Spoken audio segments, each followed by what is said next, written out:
Vote নিরাপত্তায় নজর, জরুরি বৈঠকে কমিশন এবং কমিশন এই নিয়ে বৈঠক করছে। বৈঠকে বিশেষ ভোট পর্যবেক্ষক অলোক সিনহা, পুলিশ পর্যবেক্ষক এবং মুখ্য নির্বাচনী আধিকারিকের সঙ্গে বৈঠকে আইজি সিআরপিএফ, রাজ্য পুলিশের নোডাল অফিসার দেবারতী আমাদের প্রতিনিধি আছেন সঙ্গে, আরো বিস্তারিতভাবে জানাচ্ছেন।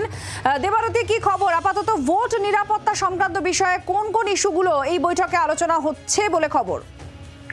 দেখো, প্রথম দফা নির্বাচনের আর মাত্র 13 দিন বাকি। এই পরিস্থিতিতে দাঁড়িয়ে ইতিমধ্যেই রাজ্যে এসে উপস্থিত হয়েছেন special general observer Alok Sinha, এবং গতকালই আমরা দেখতে পেয়েছি যে special police observer Anil Kumar Sharma তিনিও এসে উপস্থিত হয়েছেন বালিগঞ্জে বিএসএফ ক্যাম্পে।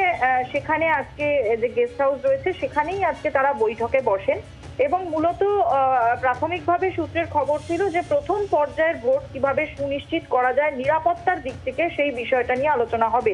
কিন্তু পরবর্তীকালে আমরা দেখি যে সেই সঙ্গে কিন্তু chief electoral officer Ariz Aftab ছিলেন, কিন্তু তার সঙ্গে কলকাতার নগরপালও সেই বৈঠকে পরবর্তীকালে যোগ দেন।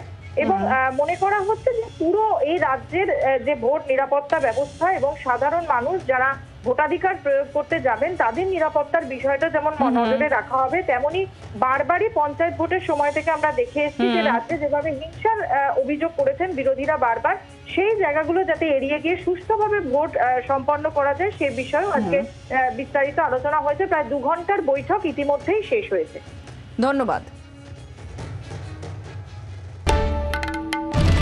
বাংলার আওয়াজ, বাঙালির আবেগ, জি 24 ঘন্টা।